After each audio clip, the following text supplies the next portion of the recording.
Et bonjour à tous, on se retrouve pour une vidéo où je vais vous présenter en fait un outil IA qui s'appelle Goose, qui est un outil à la base de code, c'est comme OpenCode, etc. Mais vous pouvez l'utiliser pour un outil comme un outil généraliste, c'est-à-dire qu'il a accès à votre ordinateur, etc. Il peut faire plein d'opérations de fichiers en fait.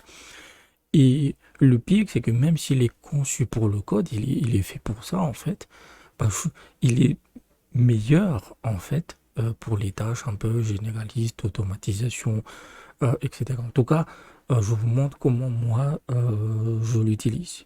Donc, voilà. Donc, hop, je vais passer en desktop. On est en desktop, c'est parti. Donc, vous allez sur Goose, hein, vous tapez Goose, il est sur GitHub. De toute façon, je mettrai tous les liens dans la description. Et vous allez sur installation. Vous pouvez aussi aller sur Kickstarter. L'outil est très complet, avec de la doc vraiment très complète en fait, pour installer assez rapidement en fait. Donc installer, c'est disponible pour tout, hein, MacOS, Linux et Windows.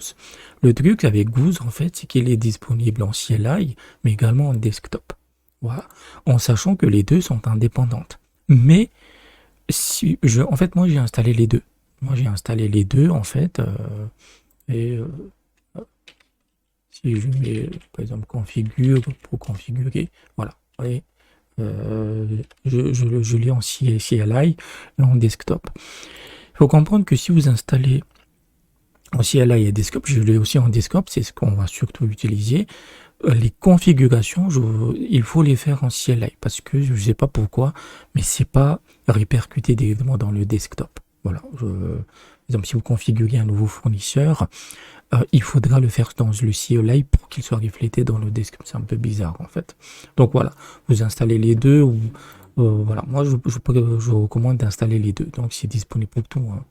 Les desktop et CLI, c'est donc pour Linux, ça va être vous tapez simplement cette ligne en fait et ça va installer tout seul en fait. Goose Desktop, c'était disponible pour Debian, RPM et également comme Flatpak. Et pour la mise à jour, en fait, via la ligne de commande, en fait, moi, je réinstalle toujours le paquet deb à chaque fois parce que techniquement, il peut se mettre à jour via le, le desktop, mais ça marche pas. Donc, une fois que vous les installez, voilà, c'est selon, il sera disponible. Donc, moi, je ne l'utilise pas. Je ne l'utilise pas en CLI, je l'utilise surtout en desktop et on va directement le lancer. Ça c'est Goose. Donc voilà à quoi il ressemble. En fait. Ça c'est vraiment le desktop en fait. Voilà, donc vous avez votre chat ici. Voilà. Maintenant, avec quelle IA je l'ai configuré? Je l'ai configuré avec Mistral. Pourquoi? Tout simple, parce que c'est gratos. Voilà, parce que Mistral sur leur plateforme, euh, c'est même pas si on peut. Ouais, voilà, mais vous allez voir sur console API Mistral ou quelque chose comme ça. Il propose une espèce d'offre expérimentale qui est gratuite. Donc les données que vous utilisez avec seront envoyées au serveur de Mistral pour entraîner leur IA. C'est normal, c'est de bonne guerre. Mais en échange, vous pouvez utiliser leur IA. Moi, je ne cherche pas des outils une IA de codage ultra performante parce que je n'utilise pas Goose pour le codage. Voilà, je l'ai testé, je l'avais testé avec GLM 4.7. GLM 4.7 dans Goose, comparé à GLM 4.7 dans OpenCode, en fait, Goose est vraiment médiocre. Je vous le dis, je préfère être... En fait, je ne sais pas comment il fonctionne. Peut-être que je savais pas vraiment l'utiliser, mais dans OpenCode, j'ai tout. Je trouve qu'il est beaucoup plus mieux intégré. Ici, je parle uniquement du code, mais surtout ce qui est tâche généraliste. Euh, pour moi, il est fait pour ça, en fait. Voilà. Et les développeurs, je pense qu'ils devraient se concentrer sur le ZAP. Donc, moi, je l'ai utilisé donc avec Mistral. Et quand vous configurez, voilà, tout ce qui est configuration importante, vous le faites dans le CLI.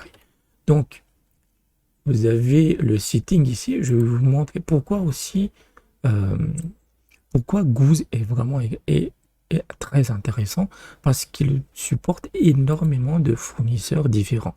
Donc vous avez tout ça que vous pouvez configurer. Et en plus, si vous avez des trucs custom, vous connaissez son endpoint, vous avez votre clé API, techniquement ça doit marcher.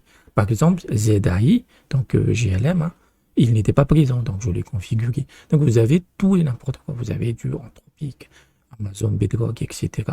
Vous avez également, ça m'a fait chier, Gemini CLI. Donc vous pourriez configurer Gemini CLI avec Goose, mais j'ai jamais réussi à le faire marcher. Parce que si vous aviez ça, en fait, vous auriez aussi les limites gratuites de Gemini CLI. Donc, mais j'ai pas réussi à le configurer, ça marche pas, je ne sais pas pourquoi. C'est pour ça que Goose est vraiment très complet, mais il y a des bugs en fait. Et ils ont des trucs de support, mais voilà, c'est pas encore ça. Mais donc vous avez OpenRouter, Ollama, OVH, vraiment, vous avez le choix en fait. Donc, mais c'est ça qui est bizarre avec ce truc, c'est que vous ne pouvez pas le configurer directement ici. Il ne va pas le prendre en compte. Voilà, parce que je pense que parce que j'ai installé le CLI en fait. Mais je préfère le CLI. Et donc, pour configurer votre fournisseur, vous tapez Goose configure tout simplement. Voilà. Et il vous proposera de configurer voilà, de fournisseur. Vous pouvez aussi activer des extensions. Donc, et là, vous avez, là, c'est la même liste en fait. C'est la même liste qu'ici. Vous voyez, c'est juste que c'est en CLI. Voilà. Donc, vous pouvez choisir, et je sais pas moi,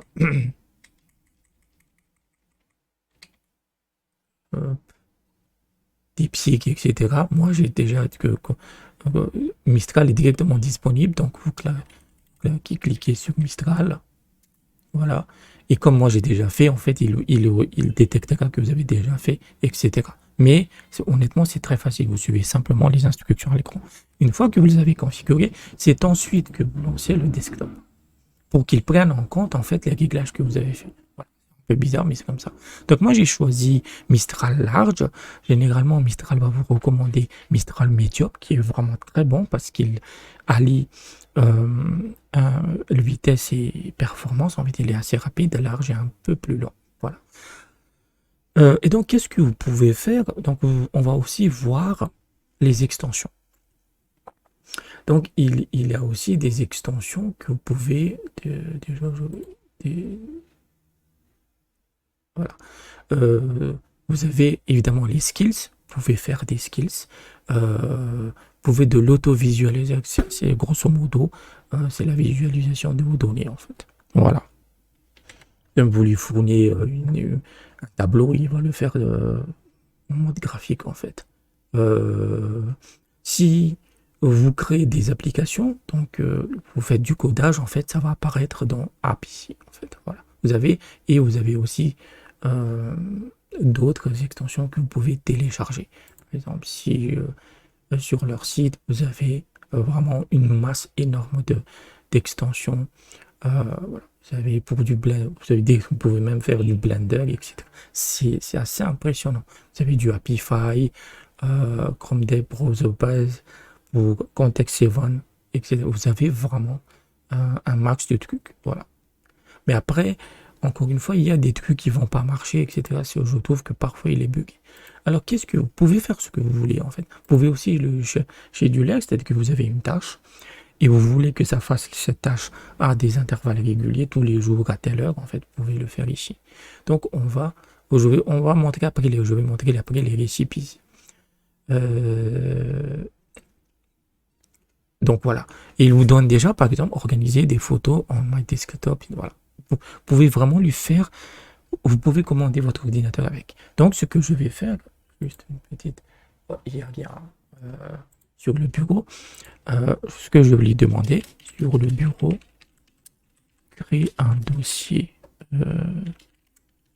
intitulé script YouTube et dedans créer des fichiers Markdown pour les 7 prochains jours. On va mettre vide tout simplement. dans le titre et commence par script plus ajoute la date précise pour organiser mes scripts YouTube. Voilà. Par exemple, vous pouvez faire ce type de commande. Donc là, il va travailler. Hein. Voilà. Et comme c'est Mistral large, il va prendre un peu plus de temps.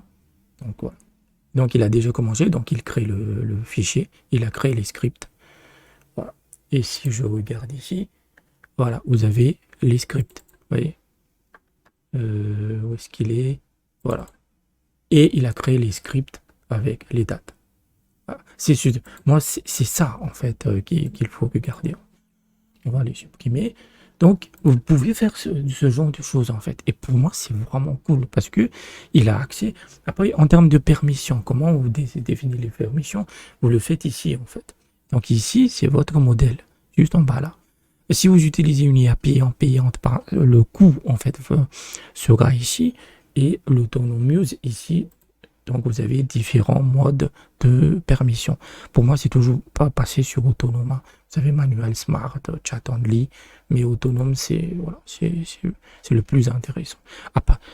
Si vous savez à peu près ce que vous faites, vous n'allez pas faire d'erreur. En fait. Donc, on va supprimer ça. Donc, c'est ce genre de choses que vous pouvez faire avec Goose. Il est vraiment puissant. Alors, comment moi, je l'utilise quotidiennement? Je le fais avec les récipes. Alors, récipes, qu'est-ce que c'est? C'est des métaprompts. Dès que si vous utilisez, si vous utilisez des AI Studio, vous savez que vous pouvez injecter des prompts, en fait, genre je suis un développeur, blablabla, vous pouvez faire une prompt très longue. Et Goose, en fait, il a cette capacité via il appelle ça les récipes. Voilà. Donc, je vous donne un exemple. Ça, c'est Erudicinic, c'est un script pour une chaîne politique. Voilà. Et ça, c'est mon personnage contexte que je l'avais créé avec l'IA, en fait. Ça, c'est très important. Donc, voilà, c'est un truc politique un peu cynique, etc. Et ce qui est important, juste pour vous montrer, ça, c'est vraiment tout le script, hein.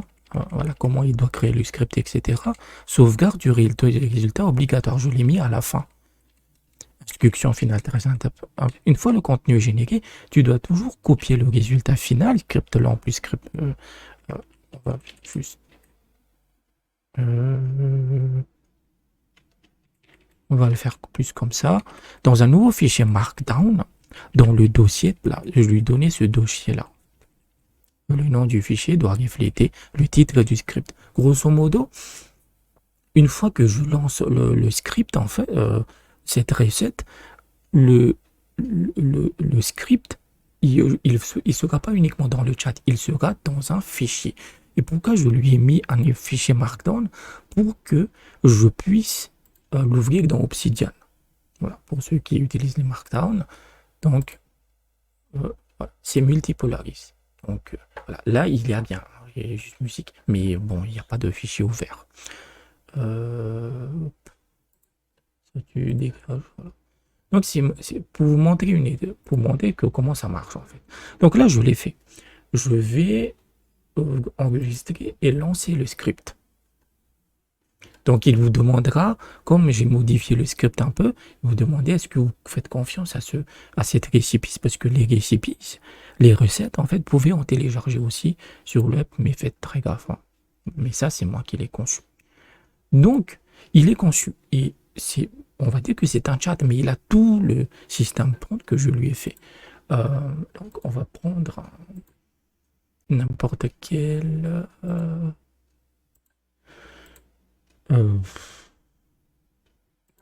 Tiens, on va prendre cet article militaire. Je vais lui juste prendre. Tac, tac, tac, tac. Hop. Et je vais le copier ici. Évidemment, mon script est très détaillé en fait. Et donc il le fait assez. Tout ça, c'est du temps réel, hein, c'est pas du montage. Donc, Mistral est vraiment pas mal. Voilà.